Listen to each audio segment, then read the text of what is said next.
Hello, guys. So, today's our story topic is the Tiger King.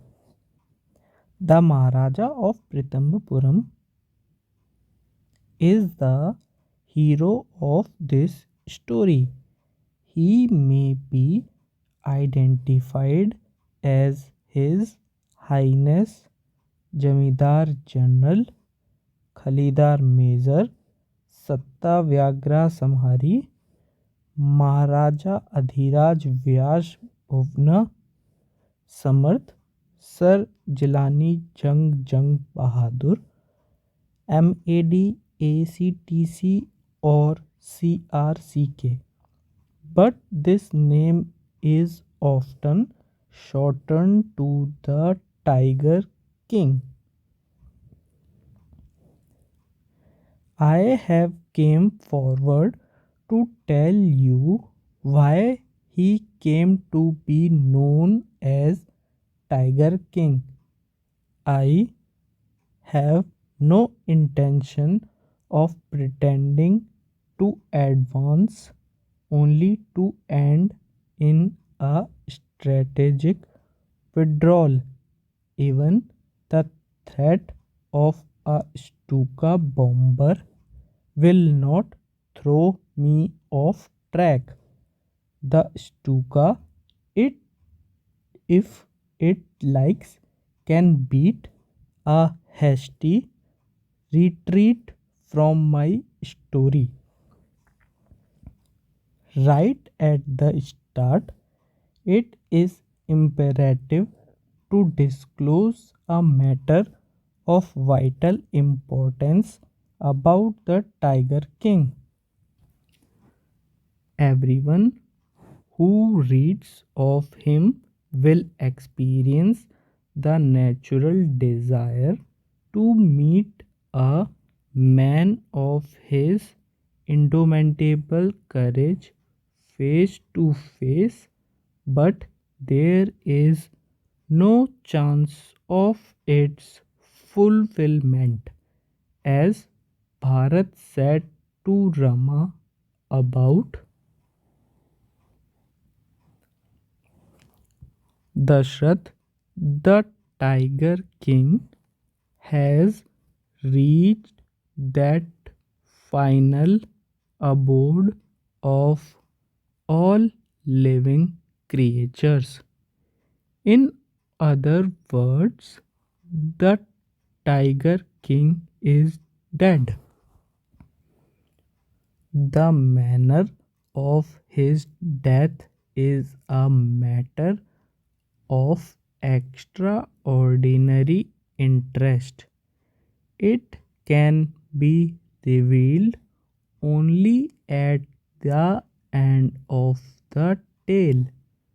The most fantastic aspect of his demise was that as soon as he was born, astrologers had foretold that one day the Tiger King would actually have to die. The child will grow up to become the warrior of warriors, hero of heroes, champion of champions. But they bite their lips and swallowed hard when compelled to continue.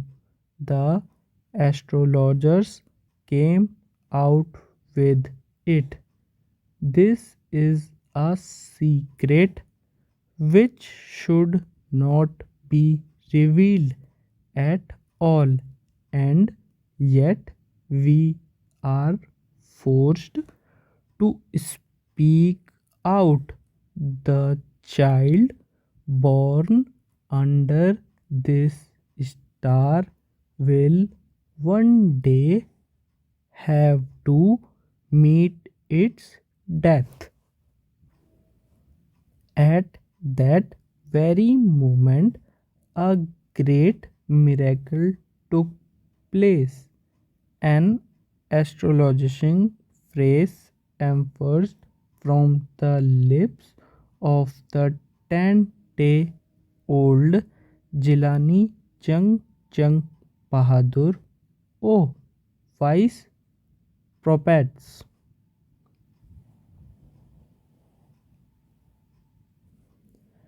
Everyone stood transfixed in stupefaction.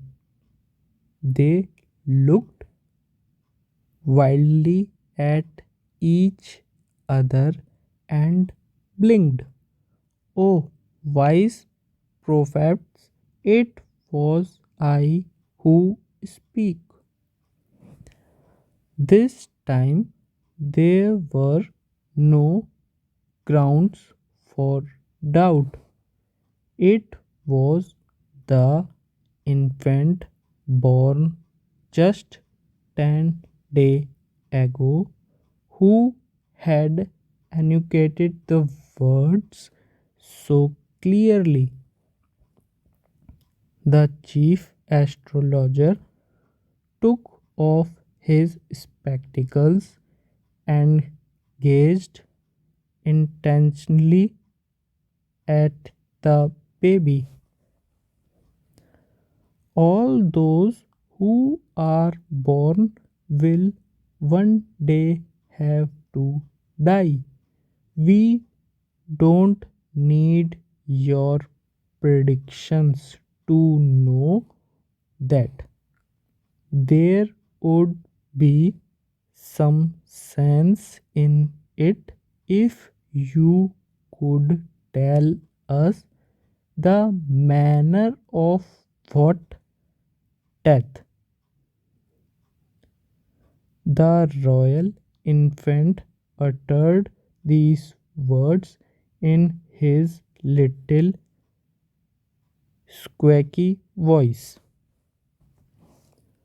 The chief astrologer placed his finger on his nose in wondered.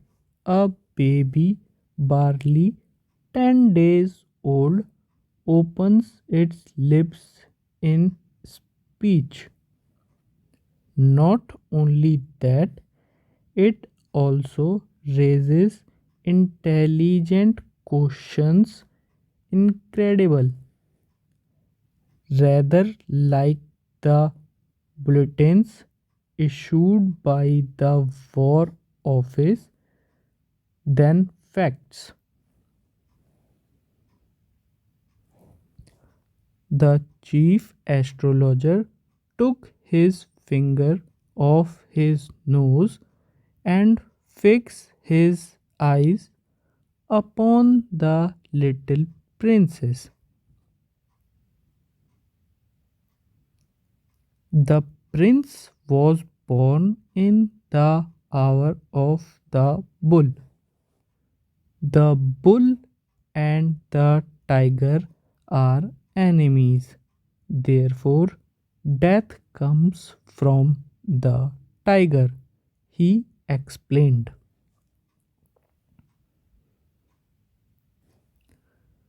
You may think that Crown Prince Jung Jung Bahadur was thrown into a quake when he heard the word tiger. That was exactly what did not happen. As soon as he heard it pronounced, the crown prince gave a deep growl. Terrifying words emerged from his lips. Let tigers beware. This account is only a rumor rife in Pratibandhapuram, but with hindsight we may conclude it was based on some truth. Crown Prince Jung Jung Bahadur grew taller and stronger day by day. No other miracle marked his childhood days apart from the event already described. The boy drank the milk of an English cow, was brought up by an English nanny, tutored in English by an Englishman, saw nothing but English films, exactly as the crown prince of all the other Indian states did. When he came of age at 20, the state which had been with the court of wards until then came into his hands. But everyone in the kingdom remembered the astrologer's prediction. Many continued to discuss the matter. Slowly, it came to the Maharaja's ear. There were innumerable forests in the Pratibandhapuram state. They had tigers in them. The Maharaja knew the old saying, "You may kill even a cow in self defense." There could certainly be no objection to killing tigers in self defense. The Maharaja started out on a tiger hunt.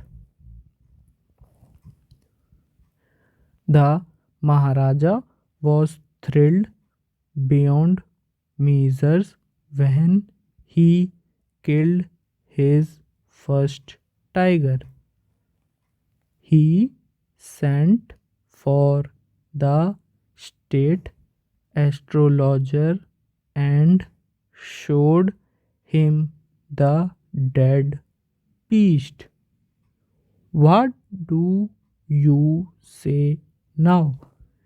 he demanded. "Your Majesty may kill 99 tigers in exactly the same manner." But the astrologer drawled, "But what? Speak without fear. But you must be very careful with the 100th tiger.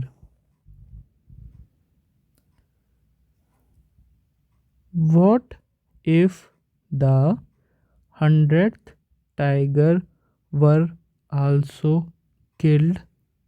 Then I will tear up all my books on astrology, set fire to them, and and I shall cut off my tuft,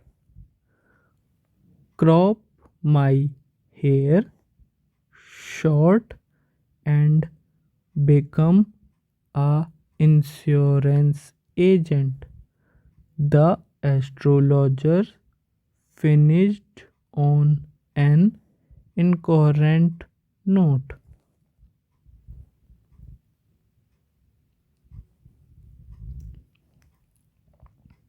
From that day onwards, it was celebration time for all the tigers inhabiting Pratibandhapuram.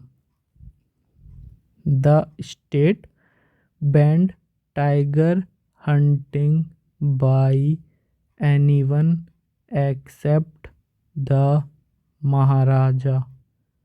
A proclamation was issued to the effect that if anyone dared to fling so much as a stone at a tiger, all his wealth and property would be confiscated. The Maharaja vowed he would attend to all other matters only after killing the 100 tigers. Initially, the king seemed well set to realize his ambition. Note that he faced no dangers. There were times when the bullet missed its mark, the tiger leapt upon him, and he fought the beast with his bare hands. Each time it was the Maharaja who won.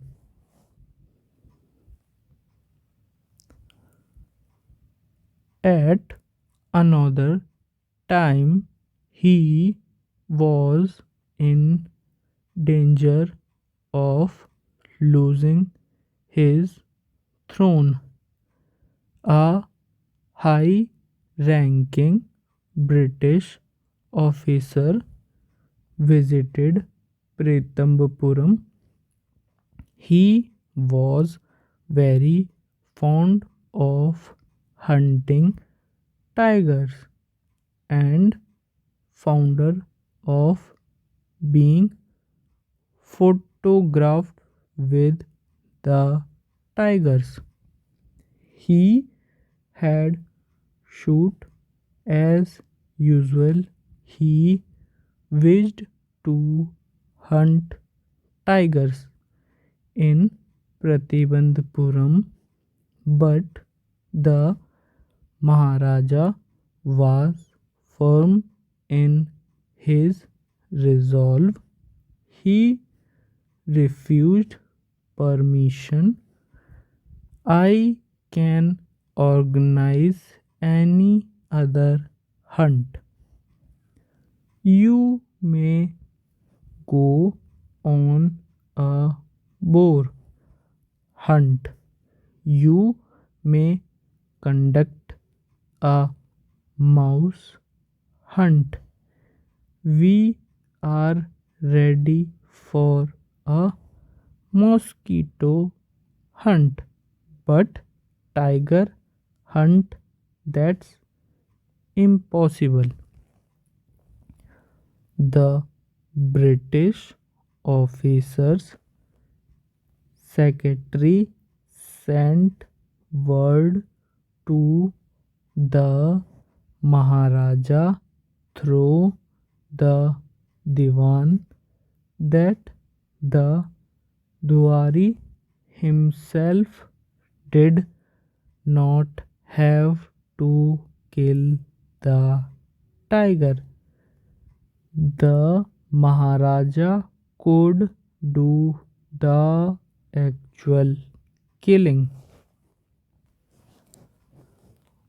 What was important to the Durai was a photograph of himself holding the gun and standing over the tiger's carcass. But the Maharaja would not agree even to this proposal. If he relented now, what would he do if other British officers turned up for tiger hunts?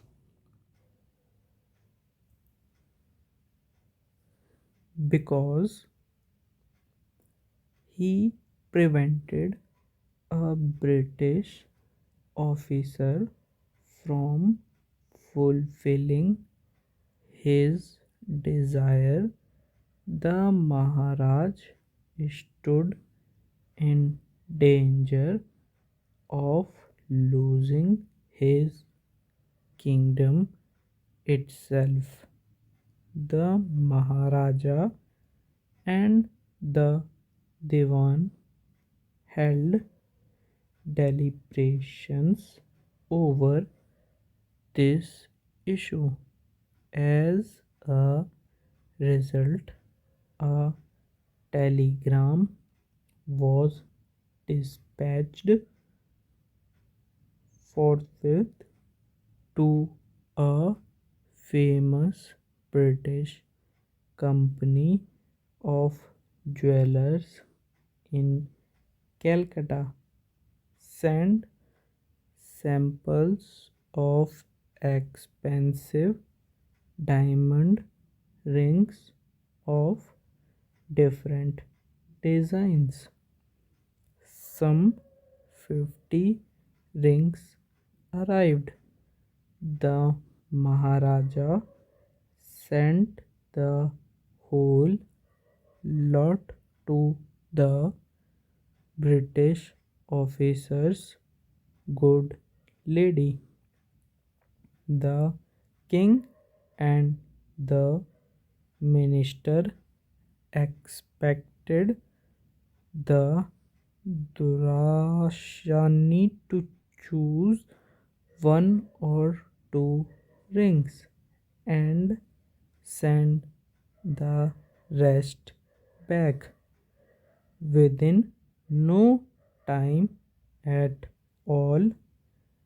The Durashani sent her reply, "Thank you very much for your gifts." In 2 days, a bill of 3 lakh of rupees came from the British jewelers.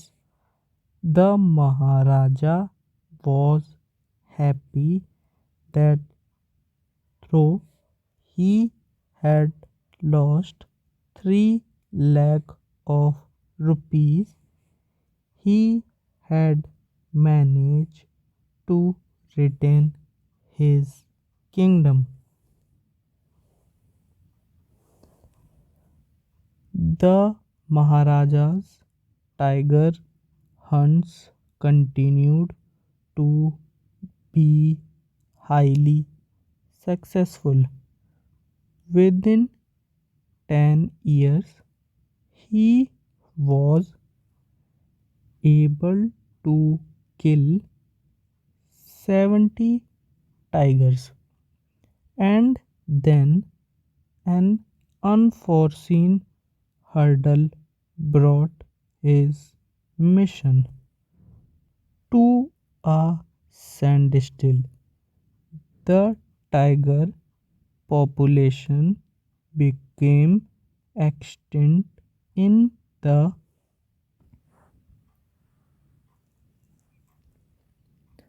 forests of Pratibandpuram. Who knows whether the tigers practiced birth control or committed herkery or simply ran away from the state because they desired to be shot by British hands alone. One day the Maharaja sent for the Diwan. Diwan Sahib, are not you aware of the fact that 30 tigers still remain to be shot down by this gun of mine? He asked, brandishing his gun. Shuddering at the sight of the gun, the Diwan cried out, Your Majesty, I am not a tiger. Which idiot called you a tiger? No, and I am not a gun. You are neither tiger nor gun. Diwan Sahab, I summoned you here for a different proposal. I have decided to get married. The Diwan began to babble even more. Your Majesty, I have two wives already. If I marry you, don't talk nonsense. Why should I marry you? What I want is a tiger. Your Majesty, please think it over. Your ancestors were married to the sword. If you like, marry the gun. A tiger king is more than enough for this state. It does not need a tiger queen as well. The Maharaja gave a loud crack of laughter.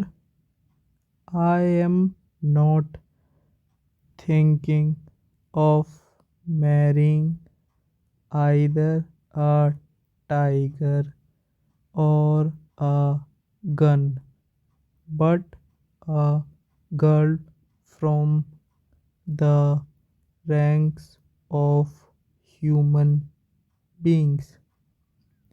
First, you may draw up statistics of tiger populations in the different native states.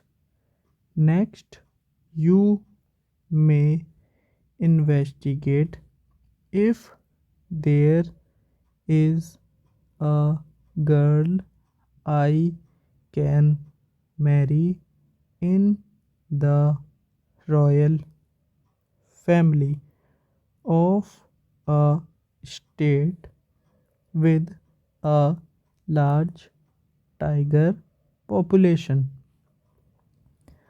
The Diwan followed his orders. He found the right girl from a state which possessed a large number of tigers. Maharaja Jung Jung Bahadur killed 5 or 6 tigers each time he visited his father in law. In this manner, 99 tiger skin adorn the walls of the reception hall in the Pratibandhapuram palace.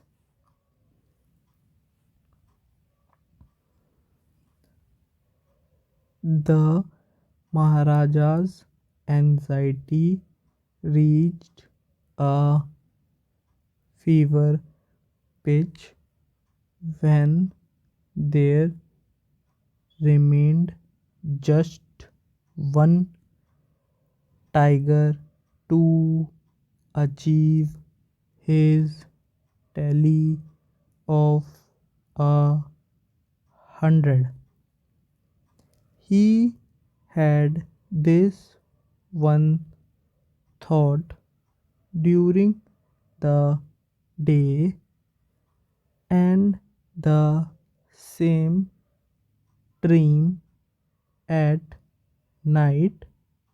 By this time, the tiger forms had run dry even in his father in law's kingdom. It became impossible to locate tigers anywhere. Yet only one more was needed. If he could kill just that one single beast, the Maharaja would have no fears left. He could give up tiger hunting altogether. But he had to be extremely careful with the last tiger. What had the late chief astrologer said? Even after killing 99 tigers, the Maharaja should be aware of the 100th. True enough, the tiger was a savage beast after all.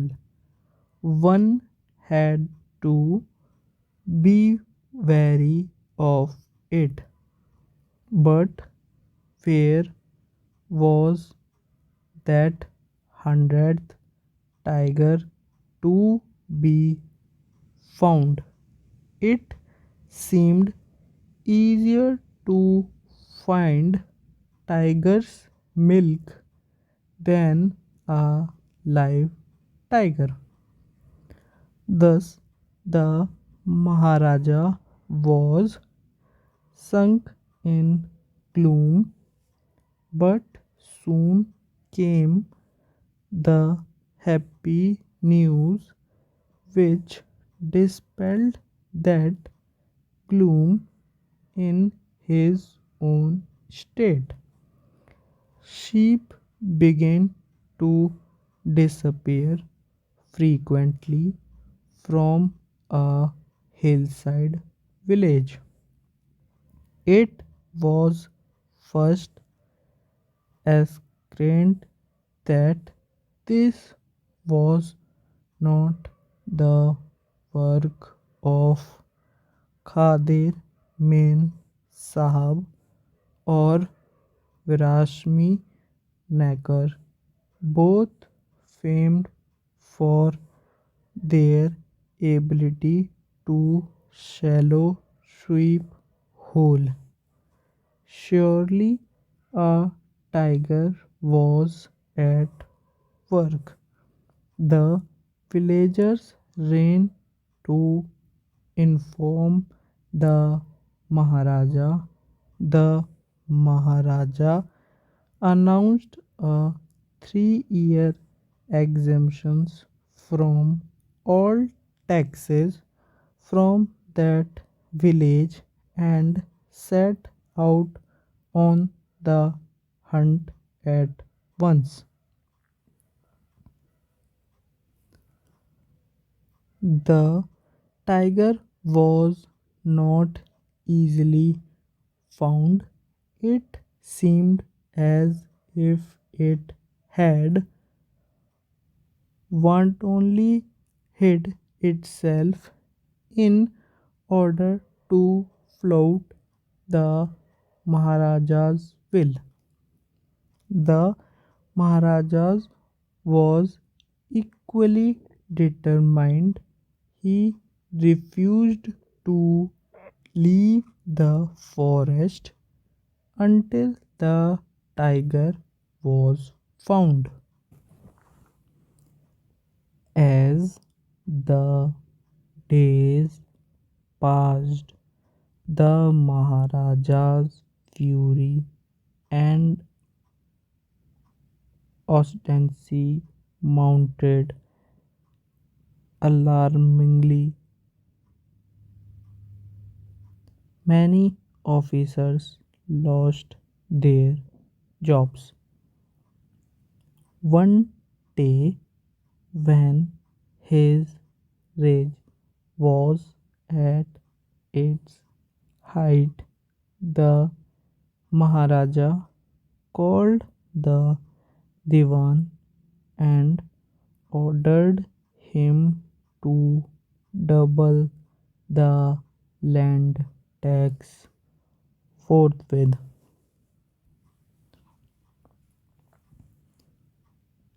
The pupil will become discontent, then our state too will fall a prey to the Indian National Congress. In that case, you may resign from your post, said the king. The Diwan went home convinced that if the Maharaja did not find the tiger soon, the results could be catastrophic. He felt life returning to him only when he saw the tiger, which had been brought from the Pupils Park in Madras and kept hidden in his house.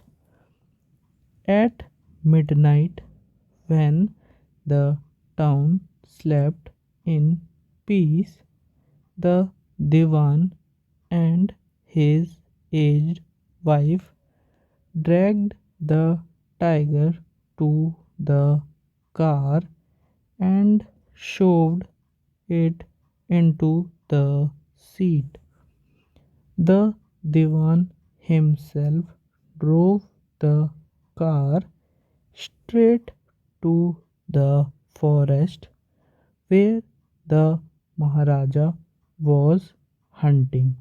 When they reached the forest, the tiger launched its satyagrah and refused to get out of the car. The Diwan was thoroughly exhausted in his effort to haul the beast out of the car and push it down to the ground. On the following day, the same old tiger wandered into the Maharaja's presence and stood as if in humble supplication. Master, what do you command of me? It was with boundless joy that the Maharaj took careful aim at the beast. The tiger fell in a clumped heap. I have killed the 100th tiger. My vow has been fulfilled. The Maharaja was overcome with elation, ordering the tiger to be brought to the capital in grand procession. The Maharaja hastened away in his car. After the Maharaja left, the hunters went to take a closer look at the tiger. The tiger looked back at them, rolling its eye in bafflement. The men realized that the tiger was not dead. The bullet had missed it.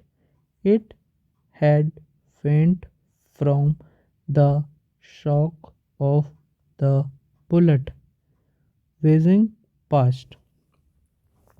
The hunters wondered what they should do.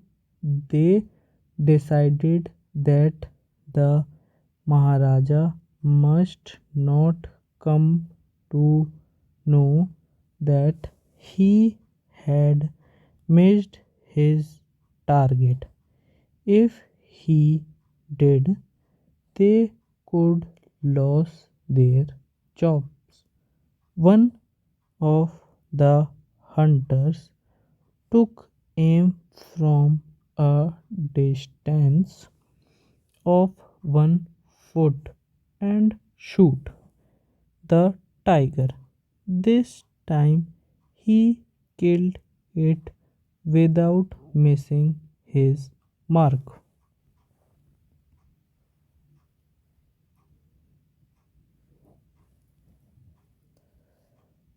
Then, as commanded by the king, the dead tiger was taken in procession through the town and buried.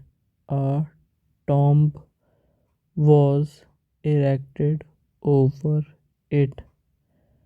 A few days later, the Maharaja's son third birthday was celebrated. Until then, the Maharaja had given his entire mind over to tiger hunting. He had had no time to spare for the crown prince. But now the king turned his attention to the child.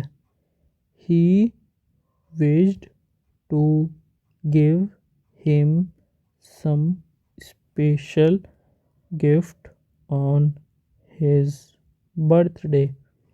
He went to the shopping center in Pritambapuram and searched every shop but could not find anything suitable.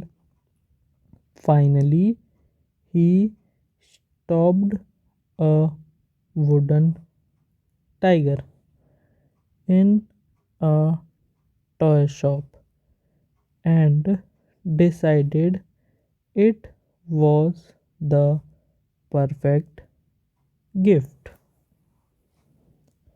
The wooden tiger cost only 2 annas and a quarter, but the shopkeeper knew that if he quoted such a low price to the Maharaja, he would be punished under the rules of the emergency. So he said, Your Majesty, this is an extremely rare example of craftsmanship, a bargain at 300 rupees.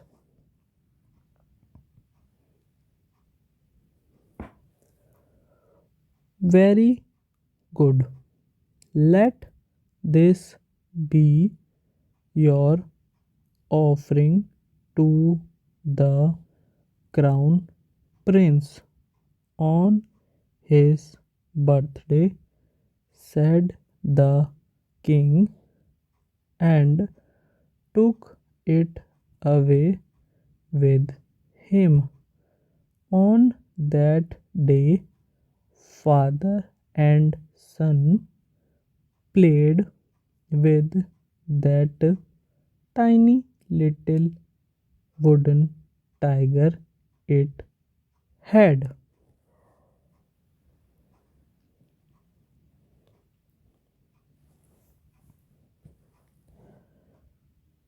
Been carved by an unskilled carpenter.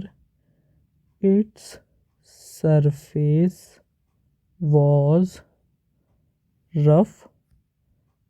Tiny slivers of wood stood up like quills all over it. One of those slivers reached the Maharaja's right hand. He pulled it out with his left hand and continued to play with the prince. The next day, infection flared in the Maharaja right hand.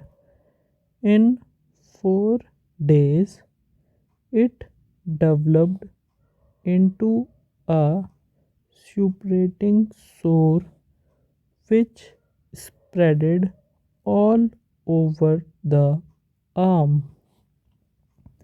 Three famous surgeons were brought in from Madras after holding a consultation. They decided to operation. The operation took place. The three surgeons who performed it came out of the theatre and announced the operation was successful.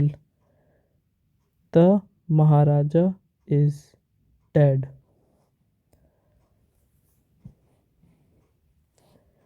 In this manner, the 100th tiger took its final revenge upon the Tiger King. Reading with insights.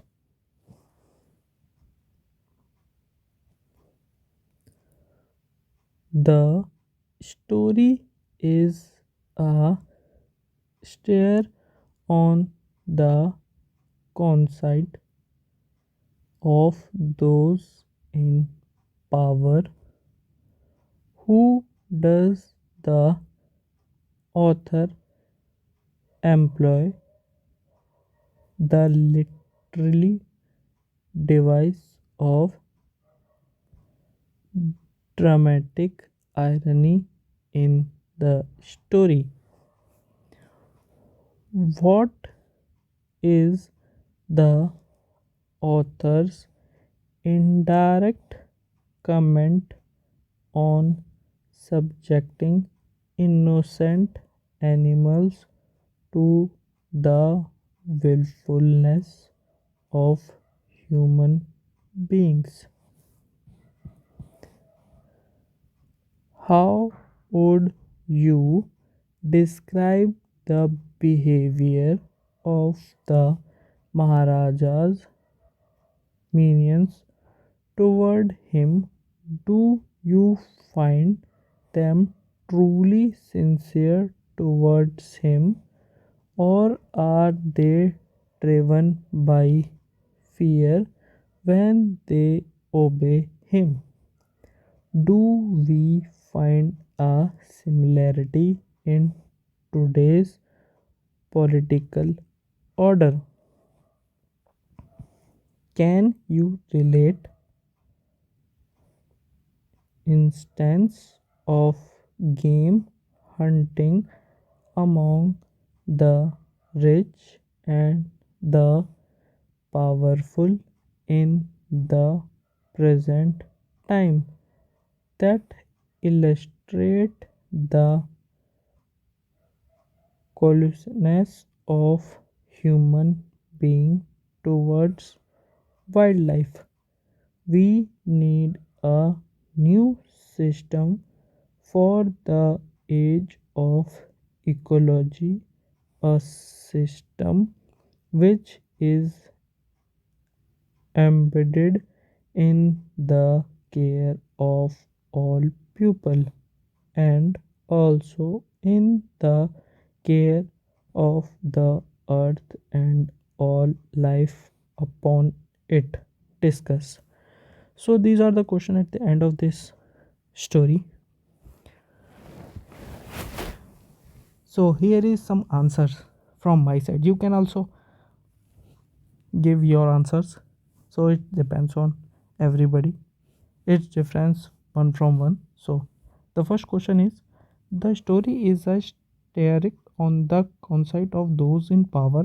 How does the author employ the literary device of dramatic irony in the story? Those are in the power. Whose are in the power? First, Maharaja, and the second one is British officer.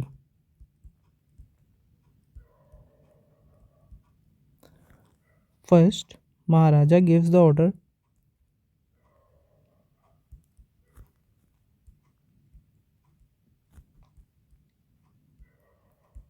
not to hunt other than him.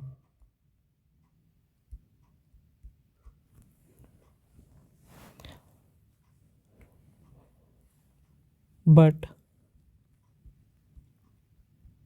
if he denies the hunting,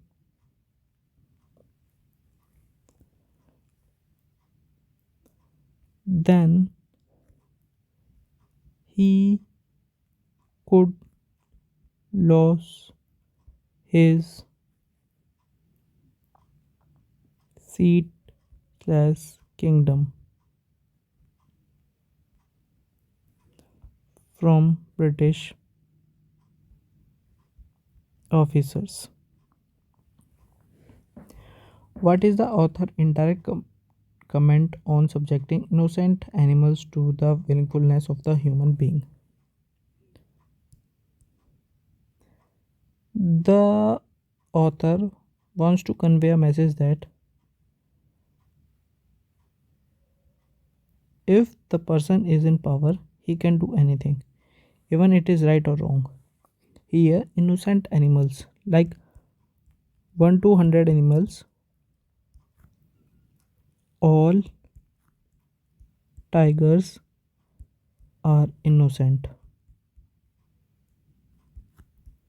but still, due to an astrologer,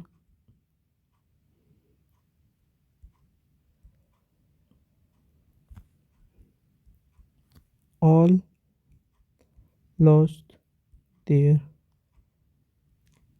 lives. If the astrologer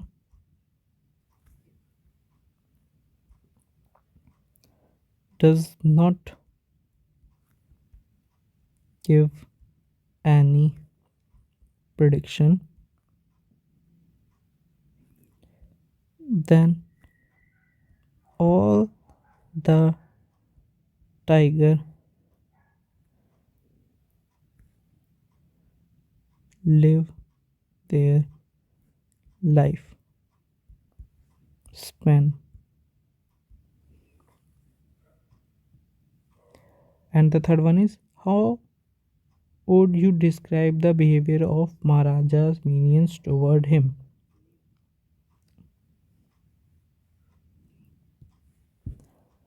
Do you find them truly sincere toward him or are they driven by fear? Simple and short answer is fear. As in the end, if they are sincere, if they were sincere,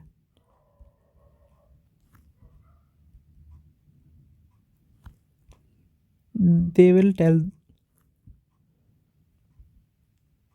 their Maharaja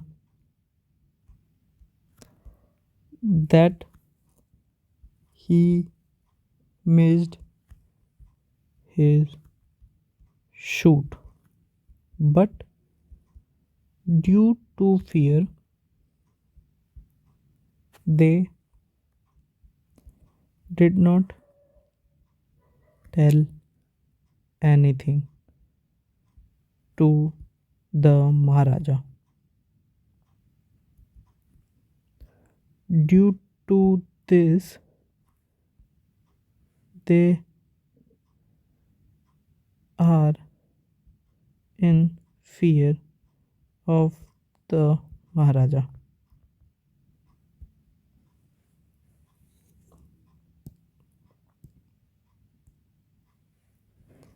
Can you relate instance of game hunting among the rich and the powerful in the present time? Illustrate illustrate the coldness of human being towards wildness.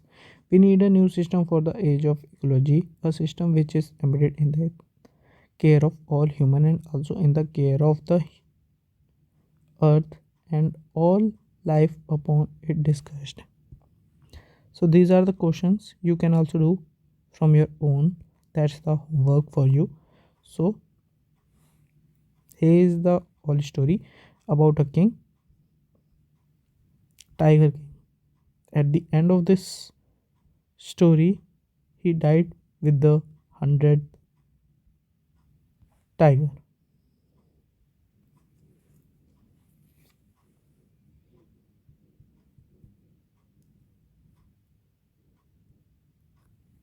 Died. Tiger King died by 100th tiger. That's all. We will meet you in the next story. Till then, bye bye.